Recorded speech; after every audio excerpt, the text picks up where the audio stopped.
Hello. Good morning, everybody. I'm absolutely delighted to be stood here today talking to you about a topic I have been working on over the past 10 years. As Trevor mentioned, I used to work in East Asia with farmers who were experiencing a really rapid pace of climate change. And when I moved back to the UK at the start of the pandemic, I would argue that the dairy sector in the UK was largely silent on the topic of volatile weather. And this shocked me. Now, I understand in principle why that is. We are set to have a relatively easier time of it than our counterparts globally. However, we only have to recognise the importance of this topic by looking at what a year we have just had. Picture yourself sat January 2025 looking at the year ahead of you. Who could have known what a year we were going to have? We had the warmest and sunniest spring on record. Sounds absolutely lovely, especially on a day like this. However, that was followed by another of the hottest summers that we have experienced on record. And by mid-October, we had only received 61% of the rainfall that we were expecting. Now, farmers I worked with from East Sussex through to Dorset, up to Gloucester, up to Cheshire, were really concerned about forage stocks. And no matter who I spoke to, heat stress was on the forefront of everybody's concerns. Now, this isn't about fear-mongering. I strongly believe there is a lot of ways that we can quickly adapt and prepare for increasingly volatile weather. And 2 years ago, I set off on my Nuffield journey to learn from the best. I spoke to farmers and industry stakeholders who were experienced at dealing with heat stress, droughts, floods, increasingly volatile storms, and that supply chain volatility that comes hand in hand with volatile weather. I went to Brazil, US, Mexico, India, and Ireland. Now, I must say, when you are studying extreme weather, you need to be prepared to get into some skirmishes along the way. I was on a farm in northern Mexico in 50-degree heat, trying to catch up with a farmer. Farmer Jesus wasn't even breaking a sweat. He didn't worry about it. To get absolutely eaten alive by mosquitoes and 95% humidity down in the tropical jungle in Yucatan, and narrowly avoided violent storms in Georgia, and perhaps worst of all, got absolutely soaked to the bone in none other than County Mayo Island. That was the one that really scuppered me. So what I started to learn is that farmers had been adapting for a long time. And the adaptation practices, were broadly categorized into these three key themes: land management, infrastructure, and herd management. And all had to be cohesive and all had to suit that system type. That was really, really important. However, what I started to notice is that the more extreme the weather became, the more visually obvious that those adaptation practices were. Farmers were having to ask themselves a really key question: do I adapt the environment to the cow, or do I have to adapt my cow to suit the environment? And you can visually see this on farms that were operating in extreme weather. This is Rancho Lechero. This was in northern Mexico. You can see massive investment into infrastructure. He is adapting the environment to suit his cows. His cows, he wants to be high input, high output Holsteins. You can see massive infrastructure in new sheds, fans, misters, sprayers, and specific cooling sheds on the bottom left-hand side that those Holsteins can go in over 30-degree weather. Next, down the road, so to speak, you had farms where that infrastructure adaptation and investment wasn't kind of achievable for them. Therefore, you had to adapt your cow to suit the environment. We're looking at crossbreed herds which prioritize heat stress tolerance and could produce solids based off low energy dense forage that is drought resilient. It's hard to compare the two against each other, I understand that. But as the weather got more extreme, you started seeing this polarization of adaptation. When it came to land management, that was actually more cohesive across the board. It was all about water retention and soil health. Let's improve soil organic matter. That could have been through agroforestry, rotational grazing, irrigation, composting, multi-species lays, you name it. It was all about that organic matter protection. A couple of the farms had to worry about how to disperse water in the monsoon season as well, but that's a different story entirely. It was probably about 3 farms into my Nuffield journey where I actually felt really deflated. I was meeting really amazing, incredible people, and I was walking away with a list of adaptation practices. It kind of felt like I was doing research I wasn't doing in Nuffield. So I stopped, I changed tack, and I started asking the right question.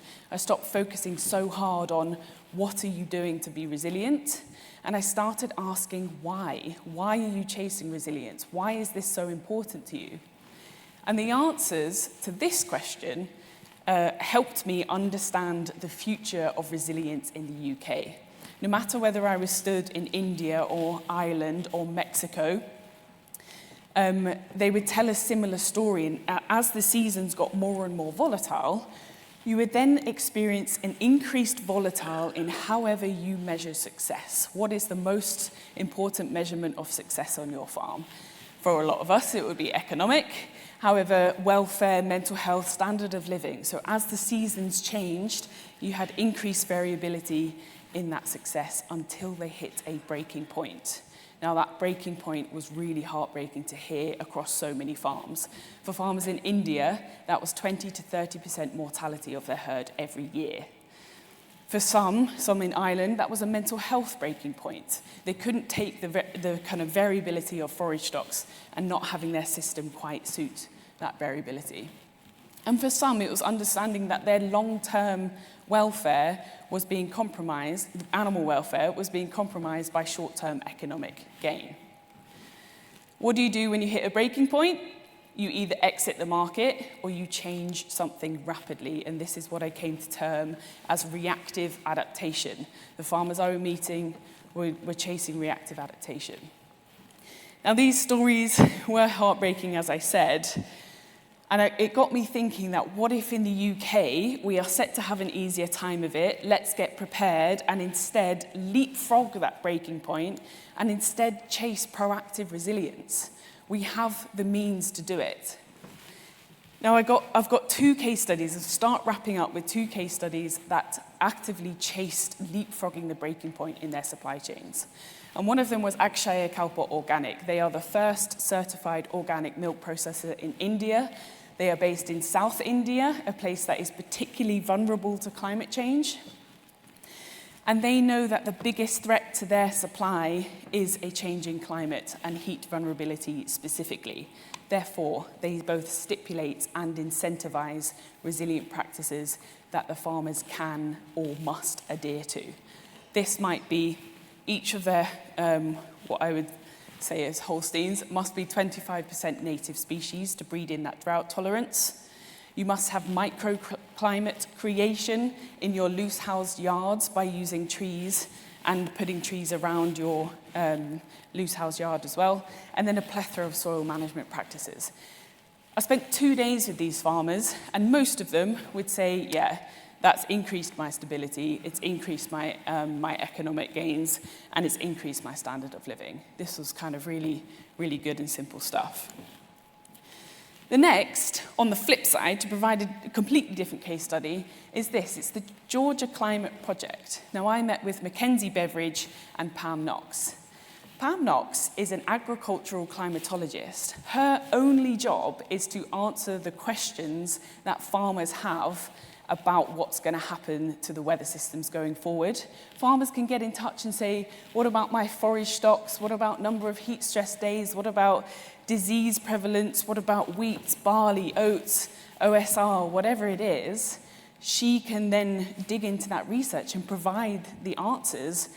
And it was all about empowerment. It was all about taking fear-mongering out of the question. It's quite a scary topic if we really think about it. And it's about empowering farmers with information and giving them a resource. I thought, why aren't we doing this in the UK? This is a brilliant thing to do. I would want to blend it with existing knowledge hubs. I don't think we need another one specifically for climate resilience. However, I would also increase farm ownership. I'd put farmers on the steering platform of this as well, but I think it's a really good way to empower the sector when it comes to this topic. These kind of case studies and a few more have informed my main recommendations. Number 1, farmers, please, please push your advisors, push your consultants, ask those difficult questions. Any of your budgets, your benchmarking, your discussion groups, succession plans, we all know they're really important at the minute. Anything like that, we should be pushing our advisors, whoever's helping us with that, to understand what they're going to look like under different climate conditions in the future. Stress test and stress test again, that's the main aim.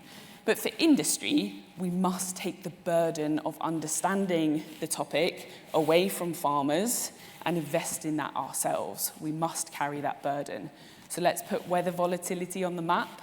Let's put it in the conferences, in workshops, in discussion groups. Let's incentivize adaptation. Let's get it looking more attractive. And let's broaden sustainability goals. Sustainability goals are largely reflective in nature. They're for the here and now. Let's broaden those to capture long-term resilience. What about me then?